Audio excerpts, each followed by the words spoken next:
Now second feature of democracy is free and fair electoral competition. Okay, हम इस feature के अंदर example लेंगे चाइना का. So we will study about the China. How elections are held in China. First of all, elections are held after every 5 years. China के अंदर election हर 5 साल के बाद होते हैं. ठीक है. और वहाँ पर जब इलेक्शंस होते हैं तो 3000 members are to be elected. और जो 3000 मेंबर्स होते हैं उनमें से कुछ मेंबर्स आर्मी भी इलेक्ट करती है. ठीक है. यही 3000 मेंबर्स में से कुछ मेंबर्स आर्मी भी इलेक्ट करती है. अब यही मेंबर्स क्या करते हैं, they have the power to appoint president. Okay, तो यहाँ तक ये चीज समझ में आ गई कि इलेक्शंस चाइना के अंदर हर 5 साल के बाद होते हैं और उसमें 3000 members are to be elected and some of the members are to be elected by the army to appoint president. अब क्या है, जो कैंडिडेट है, candidate must be approved by the CCP, Chinese Communist Party, और 8 small parties to contest election. Means जो भी candidate या फिर जो भी मेंबर इलेक्शन कंटेस्ट करेगा, इलेक्शन में खड़ा होगा लड़ने के लिए, तो उसको किसका अप्रूवल चाहिए.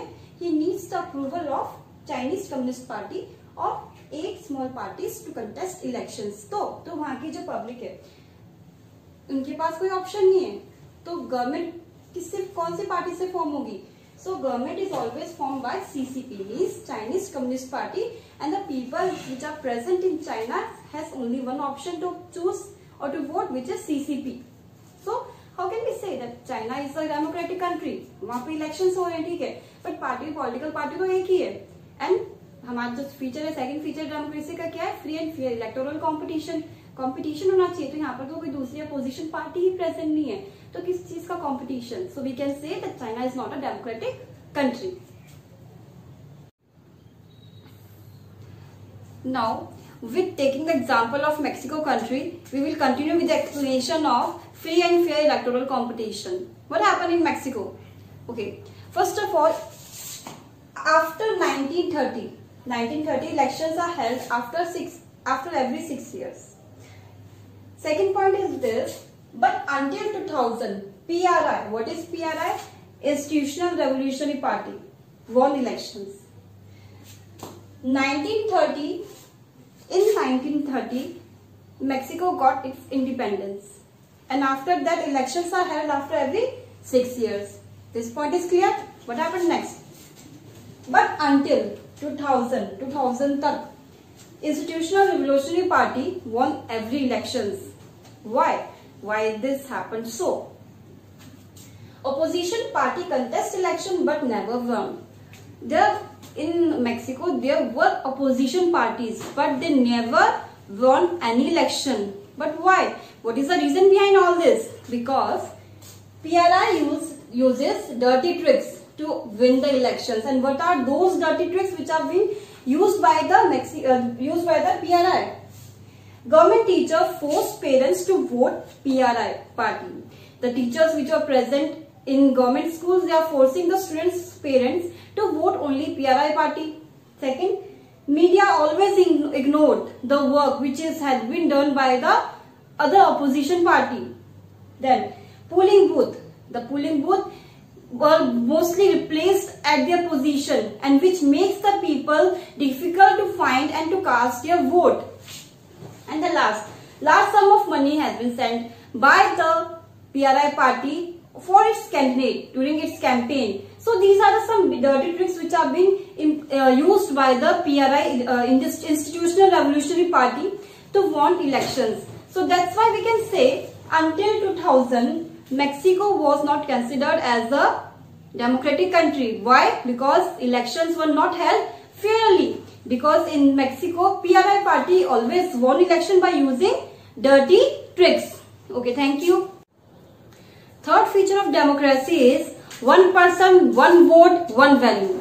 And as we all are very much aware about this feature of democracy, this feature of democracy means that one person has one value of vote, not like different. Like if a person is rich, then its value is not double. If a person is poor, then its value is not half. There is an equal value for same person. Now, we will explain this feature by taking examples of 3 different countries. First of all, in Saudi Arabia. In Saudi Arabia, women do not have right to vote. Okay, like I have told you that a person, whether it be a man or woman, they have right to vote. But when we look in Saudi Arabia, women do not have right to vote. So that's why Saudi Arabia is not considered as a democratic country, because there is no equality in voting system. Okay. Second, in Estonia, Russian minority finds it difficult to cast their vote. Why? Because Estonia has managed its constitution in a way that Russian minority, the minority people of Russia, find it very difficult to get right to vote. So that's why Estonia is also not considered as a democratic country, because there is no equality in casting vote. Third country, Fiji. Fiji is a country and there is partiality. What partiality is there? Value of indigenous Fiji. The Fiji people which are living in Fiji, and they are basically Fiji, native place, and they are born in Fiji. They have their voting value is more as compared to the Indian Fiji who are living there. The value of their vote is less as compared to the value of these indigenous Fiji. So we can say that Fiji is also not considered as a democratic country. Fourth feature of democracy is rule of law and respect for rights. In this feature of democracy, we will explain this feature by giving example of Zimbabwe. Now, what happened? First point, Zimbabwe got independence from white minority in 1980. Zimbabwe got its independence from white minority in 1980. Why? Who helped Zimbabwe? Freedom struggle ZANU-PF party. And leader of ZANU-PF party was Robert Mugabe. He was very popular. So that's why what happened further? Robert Mugabe, leader of ZANU-PF party, ruled country. Since independence, ZANU-PF party ruled the country.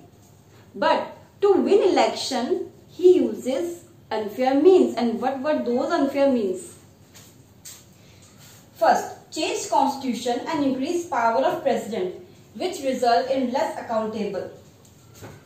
Robert Mugabe changed the constitution of Zimbabwe, and according to the new constitution, he increased the power of president. Once he has increased the power of president, the president was less accountable to the people of the country. Now, what do you mean by accountable? Accountable means answerable to the people or to the public of the country, because the power of president was increased. So, if president do something wrong or something which is not in the favor of citizen of the country, then there is no one who can answer him.